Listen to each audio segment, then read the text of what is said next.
See, that's what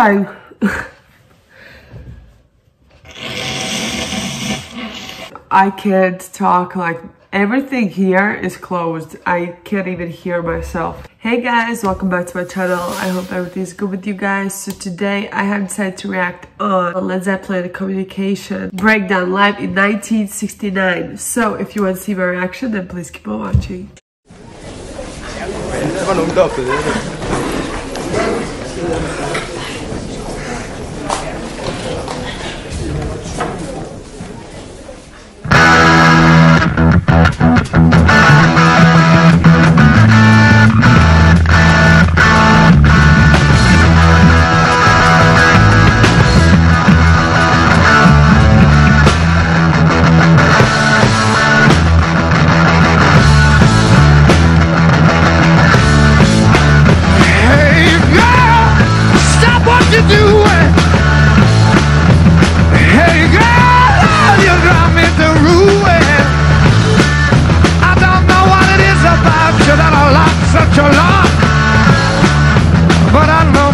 That you got a lot, and that's what I want. Communication breakdown, it's always the same. Having a nervous breakdown drive me insane.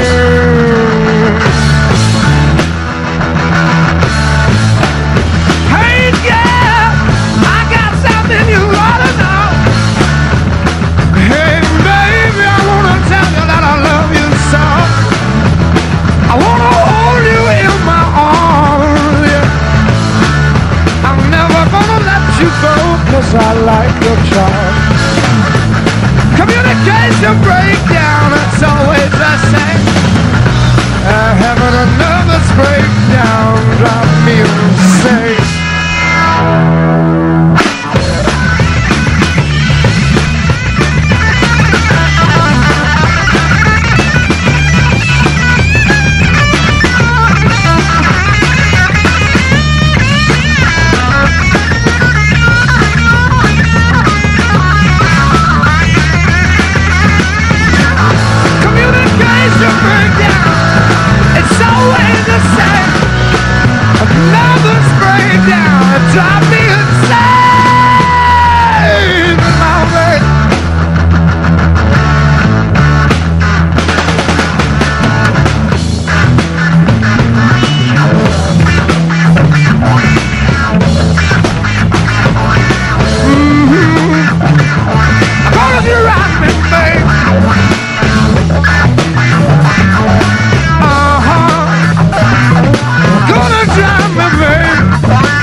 It was so short, like the song was, how long was it? Like 3 minutes something, and I wanted more. Led Zeppelin, like they are one of those bands where I always want more from them, which is super weird because, you know, the most of their songs are 7 minutes and more, and I don't really get tired of their songs. I don't really get bored. It has happened with other bands, and it will happen because sometimes it's too long. If it's not written properly, if it's not built properly, it gets boring. They know how to build their music. It's always super interesting. It's super energetic, and I will never be able to know what they're going to do. So they will always surprise me in whatever way. From the beginning up to this point, it has always happened that way. Within every performance, I get surprised every time, which is like, what? But it still happens. The voice, oh my god, like when he sings, it always looks so effortless, even though the notes that you hear that comes out of his mouth sounds like ridiculous and so super hard, which is all true. It's really hard. But when I'm watching performance in general, it always looks simple. I feel like singing for him is the same way as talking for us, you know, like it comes out super naturally. It doesn't seem too pushed. Like he just does it in such a beautiful and effortless way, which it's amazing. And those notes, like, they're so hard to hit. Their music in general is super hard, not just vocally, also instrumentally. You know, the guitar solos always are super hard, incredible, creative, and it looks simple as well when he plays the guitar. So I don't know, it's just, to them it looks so easy, and if other people will try to do it, I can guarantee it's not going to be that easy. I'm not saying that nobody will ever be able to do that. I'm just saying it looks a lot more easier than it actually is, from both aspects, from vocal aspects and also from instrumental aspects. So it's hard in all possible ways. Is the way they build their music. You know, it was 2-3 minutes long. I still wanted more. That's what you want from your fans, if you know what I mean. They definitely did that. I want more. So the guitar riff was inspired by Eddie Cochran's Nervous Breakdown. Jimmy Page used a small mic amplifier to create the guitar in a shoebox sound. Explaining his technique to Guitar Player magazine in 1977, Page said, "I put it in a small room, a tiny vocal booth type thing, and mic'd it from a distance.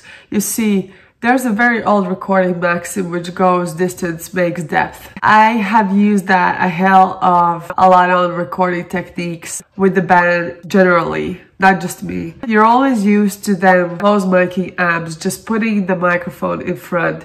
But I have a mic right out the back as well. And then balance the two to get rid of all the phrasing problems, because really you shouldn't have to use an EQ in the studio if the instruments sound right." Amen. It should all be done with the microphones. But see, everyone has gotten so carried away with EQ pros that they have forgotten the whole science of microphone placement. There aren't too many guys who know it. I'm sure Les Paul knows a lot. Obviously, he must have been well into that, as we're all those who produced the early rock records where one or two mics in the studio. See, that's what I mean. Like, they are so creative, and sometimes it sounds even easier than the things that people do nowadays, you know, like put the mic a bit further, you will get a different sound. You don't need to use all of this, you know, things to make it sound, you know, in a specific way. Like, at some points I understand that, and I'm not saying that you don't need to use it ever, but I'm just saying, like, you can do so much with your creativity. Like you said, just how many people and bands have forgotten actually how much you can do with microphone placement, just, you know, in general. And we're just speaking about mic placements right now. And when you add another few elements, it will make a difference as well. And that's what I'm saying, like, they're creative, they're so real. And this line, like, you shouldn't have to use an EQ in the studio if the instruments sound right. Exactly. Why you need to use it if you know how to play instruments and it sounds good? Why? Let me know down below in comments. I love Led Zeppelin. I don't know, like, they always surprise me. I don't love all the songs from them, but I have to say that I really like 85–90% of the songs that I have heard up to this point, and that's a lot. For me especially, that's a lot. So that means something, and they always find a way to switch things up, even though they do have that, you know, their own signature within the songs, which you need to have, but not in a way where music gets really similar to each other. What I mean by that is that you will have 10–20 songs, you will have your own signature in the song where, you know, when people hear it, they're going to go, yeah, that's Led Zeppelin. But it's because of the signature, not because your song sounds like all the other songs. So that would be a no for me. I don't want to hear a band where all the songs sound the same. But to have your signature in it, you need that. But you also need to make every song stand on its own, and they do that always, and I really admire and appreciate that, and their talent. Like, they're just out of this world. I would have loved to see them live. It's ridiculous what they can do, and I'm really happy that I saw it today. So thank you guys so much for voting. I'm so grateful and thankful for you all. Thank you guys so much for watching. If you enjoyed this reaction video, then please like my video, subscribe to my channel, and until my next video, bye guys.